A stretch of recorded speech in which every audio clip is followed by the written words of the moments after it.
ルンだよ。今回はバブルンの教えてゲームクリエイターの第2回。現在開発中の新作、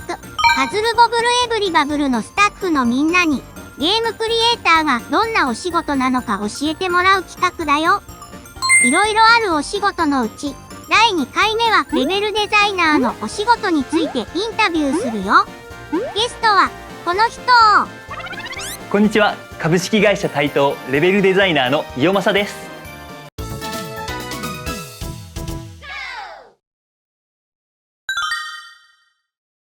伊予正さんに動画に出てもらうとき、いつもレベルデザインの伊予正ですって自己紹介してくれてるけど、実は僕どんなお仕事なのかよく知らないんだ。レベルデザイナーってどういうお仕事なの？レベルデザイナーは遊んでくれるお客様のことを考えながら、最初は簡単なステージや敵が出現するようにして、お客様の成長、テクニック、どんだけ上達するかなっていうのを想像しながら徐々に難しくしていったり、新しい要素を飽きないように足していく、ゲームのバランスを調整するお仕事です。なるほど。ゲームでレベルって聞くと RPG とかのキャラクターのレベルアップみたいなのを想像してたけど、そうじゃないんだね。そうなんです。ここでのレベルはステージや面のことを指していますね。僕の場合はステージそのものも僕がどんどん作ります。作りまくって難度を調整して飽きないよう、新体験の起こるスパンも調節して長くゲームを楽しんでもらえるようにするのが仕事です。飽きないように楽しんでもらうってゲームを遊んでもらうときにすごく大事なことだよね。はい。伊予正さんは実際にどんな風にステージを作ってるの？僕はもう、昔からまずはとにかく作ります。わーっともうステージを無限に作ります。で、面白いものを選んでいって作りながら分かっていくんですね。作りながら遊んでみて、捨てて残して捨てて、だんだん集めて一番いいものを飽きないように、だんだん夢中になれるように難度を並び替えていくまでやってみます。おお、最初にたくさん作ってみてからさらに調整してるんだね。はい。レベルデザインのお仕事はどんなところが楽しいの？そうですね。ゲームを楽しんでくれる人のハマりっぷりを想像するのが楽しいです。ここでこの新体験出したらおって驚いてくれるんじゃないかなとか、日々ほくそ笑みながら仕事しています。独り言でうわ楽しいとかですね、あいいねとかお客様になりきって叫んでることが多いです。本社にいる人は大概聞いたことあると思うんですけど、あれお客様にが憑依している時の申し訳ない僕の独り言で申し訳ないです。一度は皆さん耳にしたことがあるやつです。伊予正さんって動画の中だけじゃなくて普段から賑やかで声が大きいから僕も本社にいるときよく伊予正さんの楽しそうな独り言を聞いてるよ。それを聞いてきっと楽しそうなお仕事なんだなーって思ってたんだ。そんな楽しいレベルデザインのお仕事も大変なところはあるの？はい、答えが簡単には見つからないことです。メインターゲットとして想定しているお客様、サブターゲットとして想定しているまた別のお客様、最初に買ってくれるだろうお客様、後から噂を聞いて買ってくれるだろうお客様、それぞれ想像しながら、この人はこんなタイミングで遊ぶからこんな気持ちで盛り上がるんだ、だからこのバランスだと面白いんだ、この順番だと飽きないだろうというのをですね、たくさん想像しながら考えて調節していくのはとても難しいです。でもやりがいはあります。確かに正解がなかなか見つからなさそうなお仕事だよね。遊んでくれたみんなの反応がとっても気になっちゃいそう。それじゃあレベルデザインのお仕事で一番大切なことって何？独りよがりにならない、他人の意見をなるべく大きくということです。おお。僕は作るのは一人で全部作る派なんですが、朝から晩までブワーッと全部やっちゃうんですけど一人で。でもそうやって時間かけて作ったものをなるべく多くチームメンバーに遊んでもらってデータと感想をもらい、バランス調整をしていきます。僕は実はゲーム作りはソーシャルゲームから始めたんですけど、携帯スマホフォンのイベントなんかバーッと作った後もですね、何百体って敵出したりするんですけれども、こういう時はフィードバックが早かったんですね。でもお客さんの動きをリアルタイムに見ながら次に生かす作業を短いスパンでやっていました。今回みたいなパッケージで売る場合にも同様にですね、がっちりみんなでチェックを回しながら時間をかけてやっています。ステージ作りはセンス芸術性も問われます。ひらめきみたいなのや俺天才みたいなのもあるんですけど、作る時はそれでいいかなと思うんですけど、みんなの意見を、チームのメンバーの意見、遊んでくれた人の意見を聞く時にはもうそういった感じは一切排除して、何回死んだかとかどこまでいけたかとか楽しそうに遊んでくれたかとかここ飽きたよとか数値やファクト、本当に事実だけをですね、結果だけを大切に集めて調整する。絶対感情的にならない調整する時にはこれを冷静に分析することが大切だと思っています。僕はもうめちゃくちゃ声もでかいし感情的な人間なのですが、ここだけはバランス調整のここだけは流されないように守っています。情熱を持って作り、うおーって作り、冷静を持って並べる。これがレベルデザインの真髄かもしれません。レベルデザインの真髄。なんだかかっこいい。それじゃあ、ここまで聞いてレベルデザイナーって楽しそうって思った人に向けて、どんな勉強をすればそのお仕事に就けるのか教えて。そうですね。好きなゲームをとことん遊び、なんで好きなんだろう、なんでこんな夢中になってんだろう、なんでやめられないんだろう、夜も朝も遊んじゃうんだろうとですね、ちょっと俯瞰して考える時間を持つといいと思います。メモとかに書いてみてもいいかもしれません。そういったものがレベルデザイナーへの気づきの一歩だと思います。ゲームを作ったレベルデザイナーさんがですね、どう工夫しているのか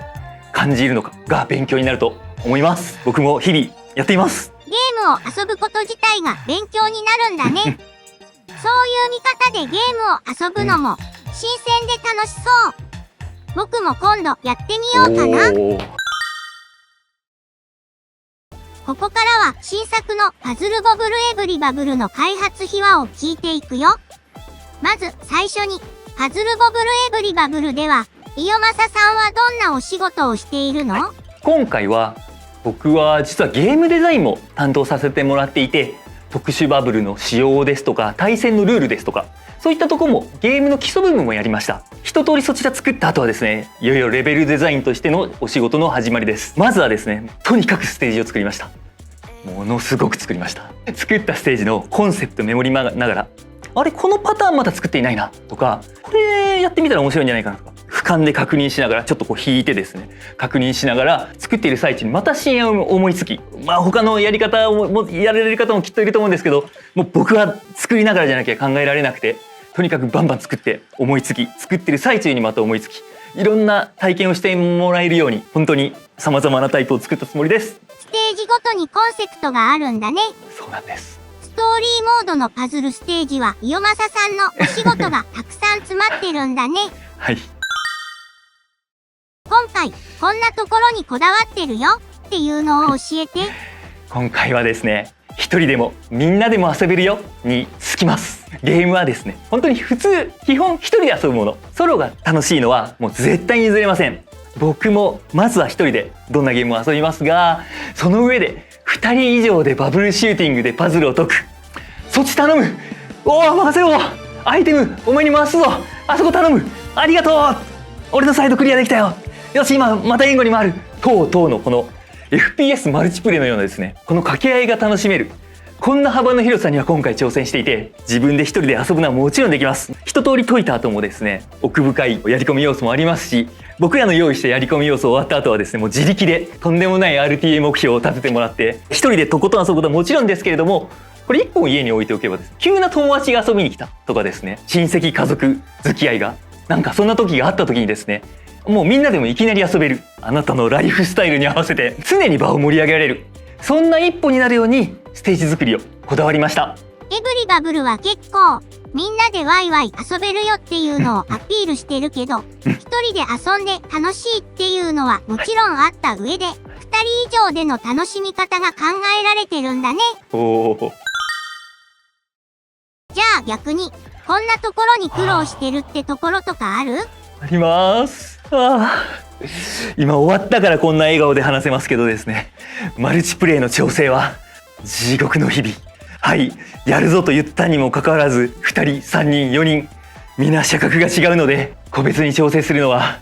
とても大変でした。またですね、人数が多いと火力が2倍になるので簡単になりすぎるステージもあったり、逆にミスが許されないタイプのステージだとコンビネーションがうまくいかない場合が増えて難度が上がりすぎるステージがあり、それぞれプレイ人数でステージ内容を修正したりして対応しましたが、これはもう僕一人じゃなくチームメンバーの多大なる援助もあってですね、非常に大変な思いはしました。開発メンバー内からもう職種問わず、はい、プログラマーさんやデザイナーさんまでにも協力してもらってですね、はい、多人数でテストプレイを繰り返しました。複数人でのプレイのチェックはもちろん一人じゃできないから、はい、チームのみんなにたくさん協力してもらってたんだね。はい。プレイ人数でのステージ内容の修正って、例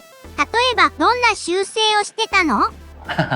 そうですね、ステージもよるんですが、多くのステージでステージ自体のサイズやバブルの配置が実は違います。どんな人数で遊んでも楽しめるように、場合によっては一つのステージでプレイ人数に合わせて結局4パターン作っているのもあります。ソロ、2人用、3人用、4人用が全部違うんですね。はい、やってしまいました。そういったパターン違いも含めるとかなりのステージを作ったので苦労しました。でもその甲斐あって先ほども言いましたが、まるで FPS ゲームのように仲間を頼って遊ぶ高度なチーム協力プレイが楽しめるようになっています。死ぬ間際に横から救ってもらったり、うおー神とかですね、本当にあります。熱いですよ。楽しみ。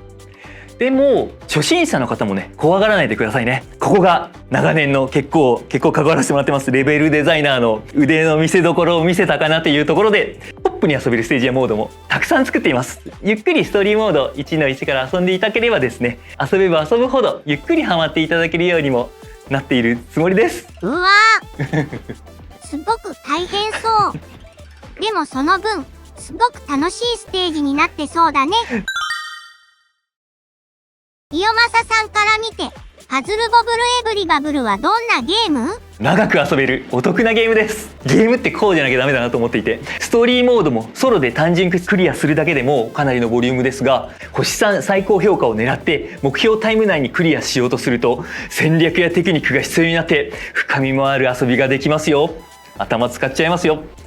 腕も必要です。全ステージ星3クリアまでたっぷり遊べますが、その後は自分の腕の限界に挑戦していただくもよし、ソロで解いた後はですね、マルチを遊んでみるもよし、本当はですね、人と遊んでほしいんですけど、実は CPU も入れられるので、CPU 入れてみてマルチだとこうなるのかみたいなものをですね、一人でも遊んでいただくこともできます。こういったソロステージとの違いをですね、楽しんでもらえるととっても嬉しいです。友達と一緒にもう一度プレイしてみると、ここがこんな風に違ってるんだとかいろんな発見ができそうだね。そうですそうです。僕もボブルンたちを誘っていろんな人数で遊んでみたいと思うよ。それじゃあ最後に見てくれてるみんなへのメッセージをお願いします。長く遊べるお得な一本になっています。バブルンやボブルンたち、他のみんなキャラクターも可愛くて癒されますので、ぜひ遊んでみてください。よろしくお願いします。イヨマサさん、今日はいろいろお話ししてくれてありがとう。ちなみにイヨマサさんはストーリーモードのシナリオも実は書いているんだよね。そうなんです。バブルン大活躍だよ。楽しみにね。はい、なのでシナリオライターの役職の回ではまたそっちの話もいろいろさせてもらおうかと思っておりますので、そちらもできればお楽しみに。次のお話も楽しみにしてるね。ありがとねえねえ、イヨマサさん、こっそりエブリバブルについての小ネタを教えて。小ネタ。そうですね。じゃあ僕はゲームデザインもしたので特殊バブルの話がいいかもです。特殊バブルにスターというものがあるんですけど、上で光ってるやつですね。ぐにゃぐにゃぐにゃと星のように。これはですね、過去作にもたくさんあった特殊バブルで、当てたバブルをちょっとしたバブルと同じ色のバブルを場から全部消すというおなじみの能力を持っていました。今回これが実はもっとパワーアップしていて、なに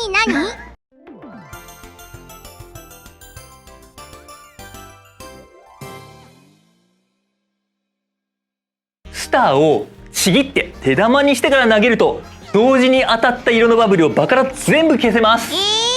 上級テクニックだね。